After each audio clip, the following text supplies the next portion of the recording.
Om Satchidananda Rupaya Vishvotpatyadi Hetave Tapatraya Vinashaya Shri Krishnaya Vayam Numaha.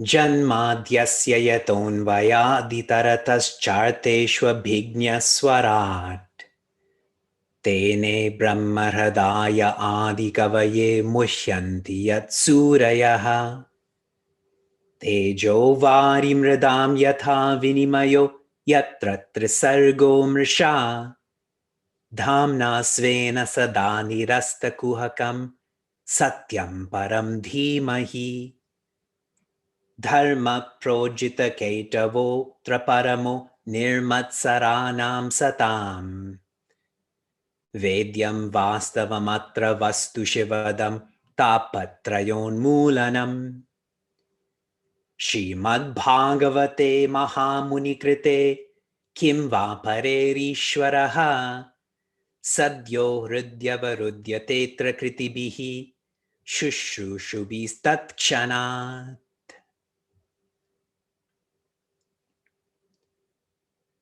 Invoke toughness, evoke hope.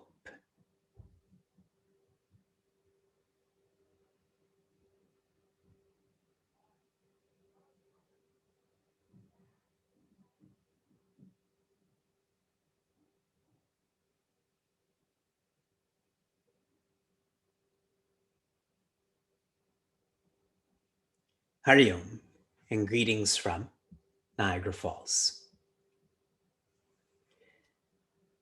When Bhagavan Brahma had hidden the cows and the children, and Bhagavan Krishna became all the cows and the children, when Bhagavan Brahma came physically to see all these new cows and children, he never saw cows and children. What he saw was Bhagavan Narayana.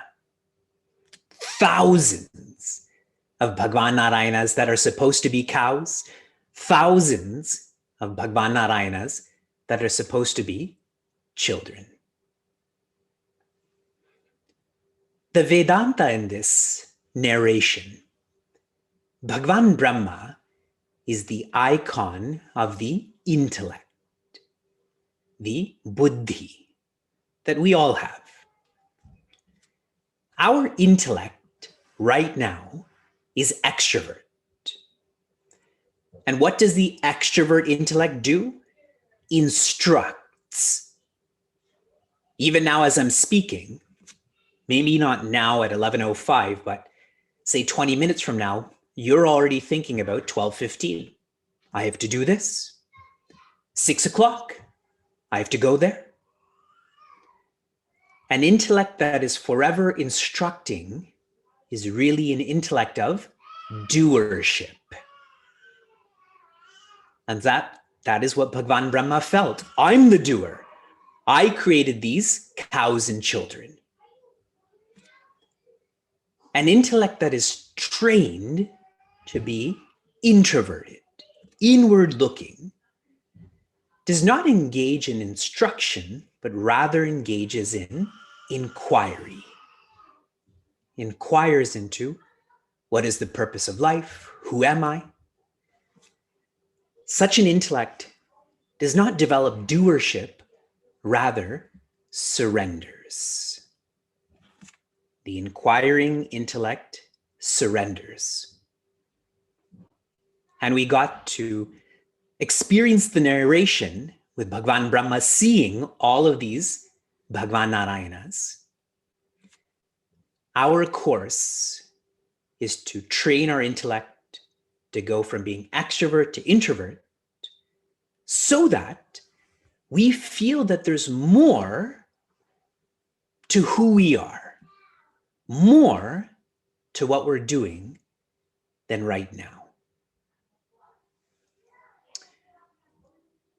A common saying in Vedantic circles is, keep your head in the forest and your hands in the market. Whatever you're doing, schooling, working, tending to responsibilities at home, your hands should be there, but where should your head be? In the forest, reading, writing, reflecting. And those who practice this best, the gopis. Their hands were engaged in their responsibilities, tending, farming, etc. Where were their heads? At Bhagavan Krishna's feet. At the feet of a beautiful 7-year-old boy. How come their heads were not at their own kids' feet? Because they had the knowledge that this is Bhagavan. We say our kids are like God, but we don't actually know that. The gopis were contemplators. We keep studying meditation in life, Dirgdarsha Viveka. These gopis never went to school, but they are advanced contemplators. Identified so strongly, so completely with Bhagavan Krishna that they disidentified from their own bodies and minds. And more so, disidentified from their own vasanas. Remember, we went through a skanda on how to change your vasanas. And the most absolute way to change your vasanas is vasana nasha, which is disidentification. For us, those are more technical words. For the gopis, their experience. We continue to a famous and powerful portion of Srimad Bhagavatam. I know you've seen this on TV, you've read this in kids' books. Now you will get all of the details of the Govardhana Leela. The 10th skanda, the 25th Adhiaya, the 21st shloka. 10, 25, 21. Rishi Shuka is naturally sharing with Raja Parikshita more details of Bhagavan Krishna's Leela. Natrasa ihava karyaha madhastadi nipatane vata varsha bhaye nalam tatranam vihitam hivaha. And please try to remember the first quarter of this line.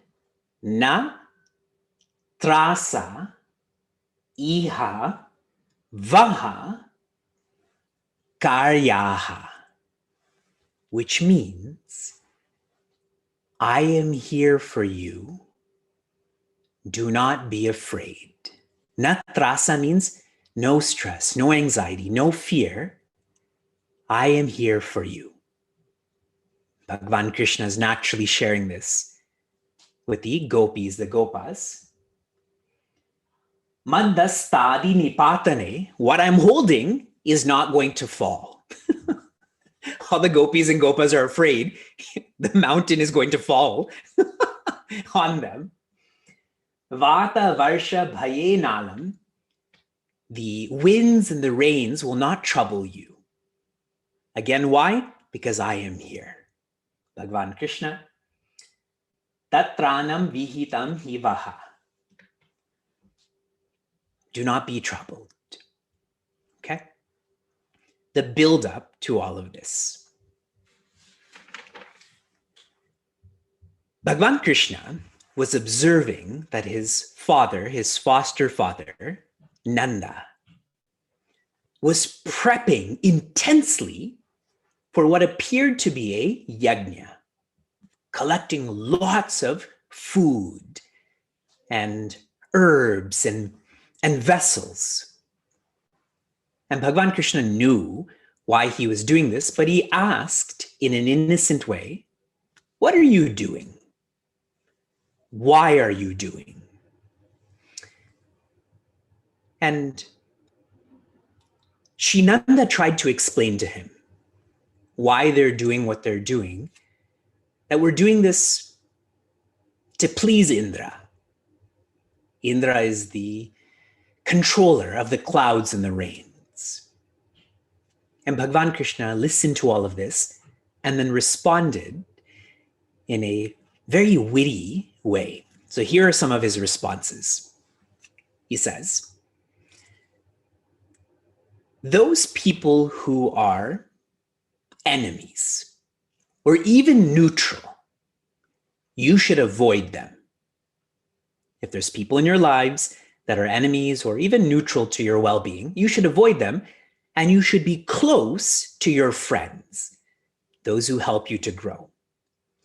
That's obvious, but now he connects this to Vedic rituals are the same.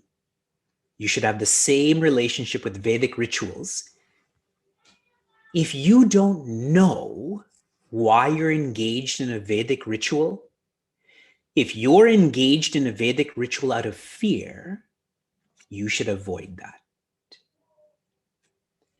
Only those Vedic rituals that you know about, you should be close to them because they will be fruitful. How smart Bhagavan Krishna is. First, he brings friendships in there and then compares that to rituals. He says, every jiva, all of us, are subject to karma.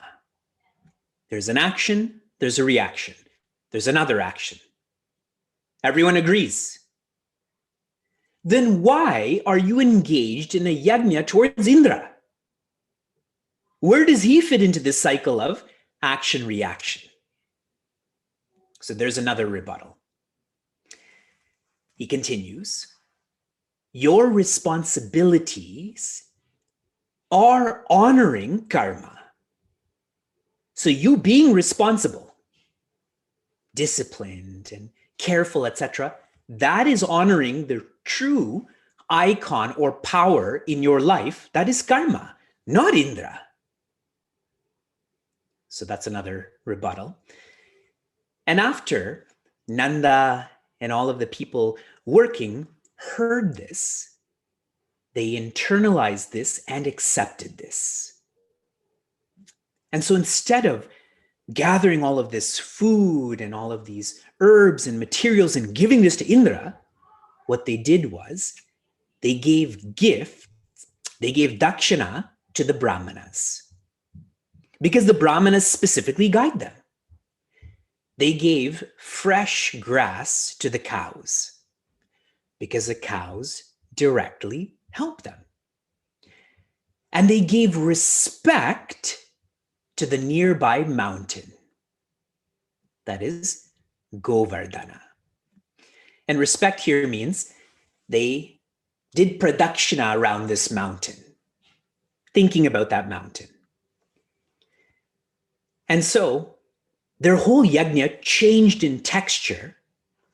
They focused on the brahmanas, on the cows, on the mountain, and all of that food that they collected, they gave this to everyone, including the word used in the English translation is the chandalas, the outcasts. And this is most beautiful because it shows they need the food the most, correct? And Bhagavan Krishna is most supportive when they were walking around this mountain, he took on the spirit of the mountain. He appeared as this mysterious form and shared with all of the people walking how pleased he is with the change in their yajna. That mountain didn't communicate with them, okay? But he did this to support them. Now, who was infuriated by this? Obviously, Indra. You know, like in the Tom and Jerry show, imagine Jerry is like these villagers and Tom is the antagonizer, right? Without Tom, then Jerry doesn't have a purpose. So we need Indra. And this is hilarious. Indra's having a conversation with the clouds. Like, imagine how narcissistic Indra is that he's just speaking to the clouds. And this is what he says. I'll read this in English. For these gopas to antagonize us? Who's us? You in the clouds? Depending on this Krishna, a mere mortal, an ignoramus, a pretentious pseudo-scholar, a silly boy, and a braggart at that. He's describing Bhagavan Krishna. And then what did he do? He told all of those clouds, you act like this is pralaya, which means no reservation in your reigns. And that's what these clouds did. That monsoon was torrential, so much so, there was no difference between low ground and high ground. That's how much water there was. And not just rain, because in India, when it rains, often it's still warm. It was windy. So all of these gopis and gopas and cows and calves are freezing. Bhagavan Krishna walks over to this mountain, to this hillock, and lifts it out of its roots from the earth like a mushroom. You know, when you're walking in the grass and by accident your foot goes in one direction and that mushroom goes flying. He did that with this hillock, with this mountain. And initially he was holding this with his left hand. Then he shifted that mountain to his baby finger, right? And then there's still the surface of my finger. So he shifted it to the nail. So weak hand, smallest, weakest finger, and weakest part of the finger, that is the nail, and he was holding it up. And he called all of the gopis, gopas, cows, calves, and said, be here. Don't be afraid. I am here for you, what I just read for you. Now, some of Bhagavan Krishna's friends, they felt he must be getting tired. So they brought their sticks and put that under the mountain, like a scaffold, right? They said, we'll help to it. And what Bhagavan Krishna should have done is just smirk and said, what are you guys talking about? But he said, yeah, I'm getting tired. You please put your sticks here. And for an entire week, they all lived under this mountain. And it took a week for Indra to finally realize this is not a pseudo scholar, a silly boy. This is Bhagwan. That's some of the Katha, now the Vedanta. Very, very, very relevant to all of us, especially those who are older in age, those who grew up in Bharat. You should never, ever, ever engage in sadhana out of fear. Some of you do. I know you. I know your practices. You do this so this doesn't happen. Instead of you doing this so this should happen. And for those who I'm describing, you tend to be ritualists. Yes. Instead of reading, writing, and reflecting, what you're doing is externalizing. And see how it's happened forever. And Bhagavan Krishna was there to guide Nanda, etc., We all have Bhagavatam to guide us. Do not think that this is not Bhagavan Krishna. I told you that in Skanda 1. Bhagavan Krishna is continuing to share with us one should not engage in sadhana out of fear. More Vedanta. We should be worshiping the unseen through the seen. In other words, Madhava Puja is through Manava Puja. We should be serving the unseen. That is Brahman. That is Bhagavan in the seen. Through humans and animals and plants. Remember, they served the brahmanas, the cows, etc. More Vedanta.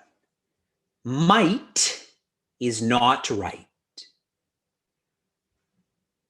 Many politicians, they feel might is right. They're authoritarians. Conversely, right is might. They're dharmic. Indra thought might is right. Bhagavan Krishna taught him right is might. Here, Indra is symbolizing for us one who is controlling. Controlling. Bhagavan Brahma symbolized arrogance, and Agni Devata symbolized indulgence. Here, Indra Devata symbolizes being controlling.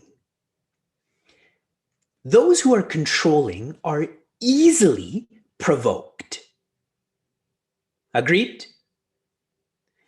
I insist you act like this. I insist this happens. And when it doesn't, and it's not going to, I get shaken and rattled. Those who are not controlling, they're not insistent. They're flexible.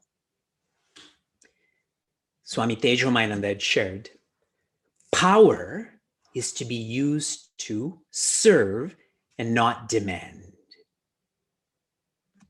Power, if you're powerful, if you have access to power, you are to share that with those who have less power, as in serve, not to demand from those who are powerless. Yes? To me, as I register this, that's a form of abuse. I'm way more physically powerful than my kids, so I demand this of them. That would be a very unhealthy way for me to be a parent or to be a person. And Bhagavatam shares, a gauge of holiness is to not take pride in all those who are below you. Here, below doesn't mean in a fundamental way, in a functional way. If I teach a group of high school students, I know more than them Vedantically. If I develop a pride in that, then there's really no holiness in that, correct? So that is a gauge of holiness. This whole narration is how Bhagavan Krishna developed the name. We heard about the genesis of Damodara. Because of this narration, he is known as, here is where you're supposed to tell me, Krishna, right? He is known as Giridhara. Not Govardhana. That's the name of the mountain. Giridhara. Giri means mountain. And Dhara means the one who holds or supports. I love studying Bhagavatam because I like to know the etymology of these words. Why is his name Giridhara? Lots of people have the name Giridhara, like in this, like in this class, but this is the real Giridhara. Please, please, please remember what I told you to remember. Na trasa, iha vaha karyaha. Do not be afraid. I am here for you. We continue. Skanda 10, the 27th Adhiaya, the 23rd shloka. 10, 27, 23. This is, again, Rishi Shuka sharing with Raja Parikshita, but he's sharing what Surabhi, who is also known as Kamadhenu, is saying to Bhagwan. Okay?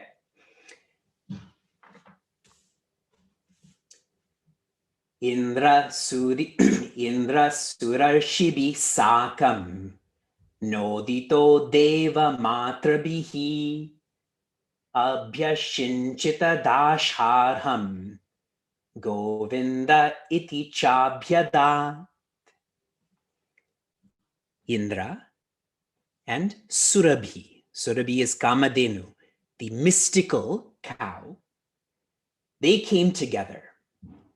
They came on the instruction of Indra's mother and Surabhi's guide, that is Bhagwan Brahma. And what did they do? Abhisheka. They poured pure water of the Ganga, pure milk from Kamadhenu, and said, from henceforth, you will be our Indra. This divine cow is saying this on behalf of all cows. You will be our Indra. You will be known as Govinda. So how awesome. Today we got to learn why he's called Giridhara and Govinda. Explaining more. When Bhagwan Krishna finally put that hillock down, many of the Gopas, they came to Nanda and said, he's not your son. What a sattvic insult, no? He's not your son. Tell us really who this boy is.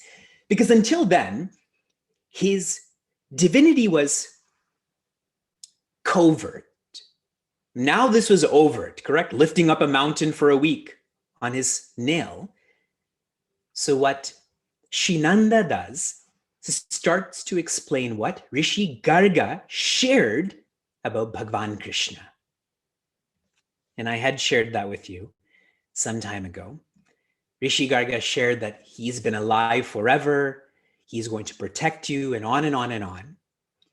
And there's a beautiful chapter where the Gopas start to share with Shinanda everything that Bhagwan Krishna has done in terms of the Asuras and Suras.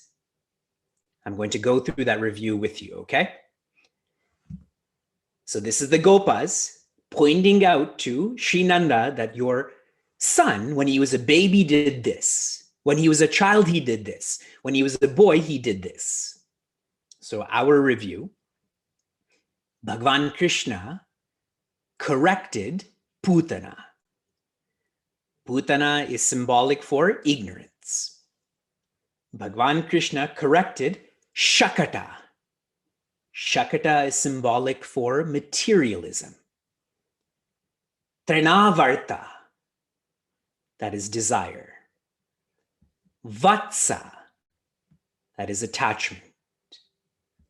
Baka, hypocrisy. Agha, that is sin. Then Bhagwan Brahma, he is a sura, not an asura, arrogance. Dhenuka, hoarding. Kaliya, cruelty. Pralamba, greed. Then recently, the sura that is Agni, indulgence.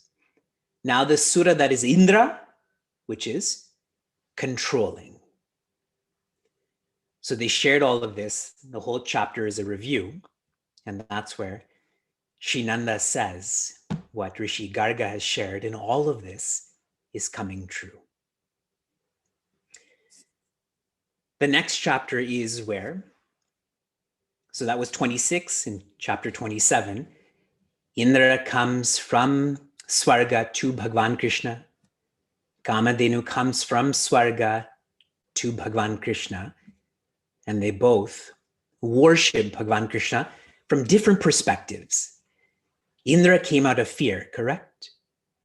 Whereas Kamadhenu was not reactive, but came proactively.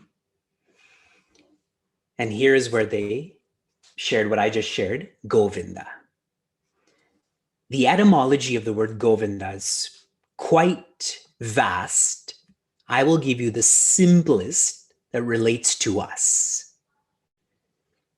Go here means cows. For us means senses. Me hearing, me seeing, etc. Vin means to gain or to control. Go vin, V-I-N. And da is the one who gives. Like Mukunda, that's another name of Bhagavan Krishna, the one who gives moksha. So Govinda is the one who gives us the discipline, the strength to control our senses. Understood? So Govinda literally, the Indra, or the controller or protector of cows. For us, for our senses. Giridhara, Govinda. Now one chapter, which we're not going to read any shlokas. This is chapter 28, okay?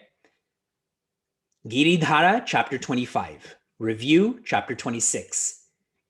Govinda, chapter 27. In chapter 28. One morning, Sri Nanda goes to the Yamuna to bathe. He's engaged in a vrata, a fast, and he happens to go to the Yamuna too early. Too early technically means before 3 a.m. From 9 p.m. to 3 a.m., nature belongs to the asuras. That's why I tell you, go to sleep. So these asuras, when they see Sri Nanda bathing, they're not happy about that. So they capture him into that water and take them to their master, that is Varuna, the icon for the water. And when Sri Nanda doesn't come back, then everyone's obviously quite worried. And smartly, they go to Bhagavan Krishna and said, your father's not come home. So Bhagavan Krishna goes to the Yamuna, swims down into the Yamuna, goes to Varuna.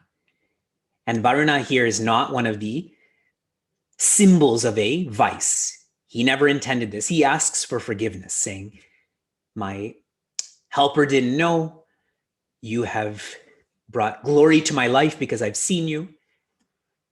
And Bhagavan Krishna brings his father back to Vrindavana. But as he's doing this, everywhere Bhagavan Krishna goes, and remember, they're traveling through dimensions. There's all sorts of beings. Everyone is most reverential to Bhagavan Krishna.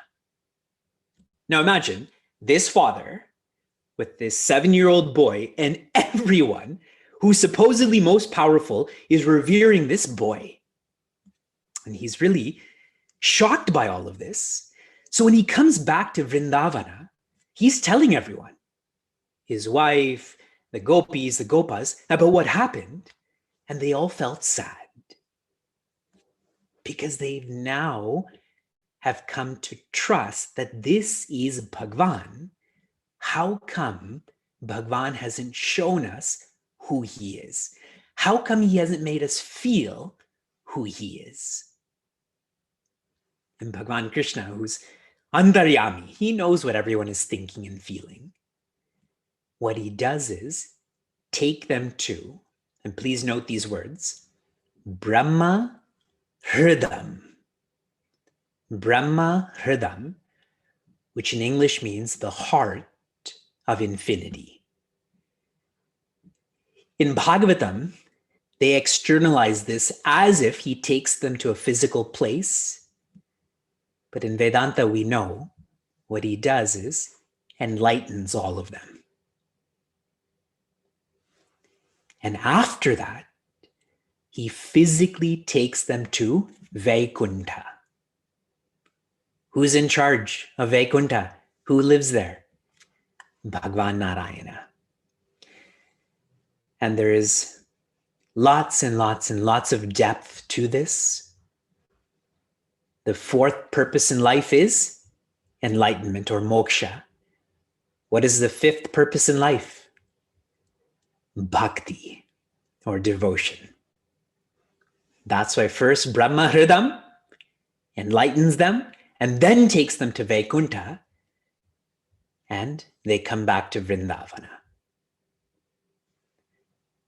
The same parents and gopis and cows who first believed in baby Krishna when he corrected Putana, now they've gone past believing, past faith, past trust. Now they know who he is and know who they are. Do you know that? Oh.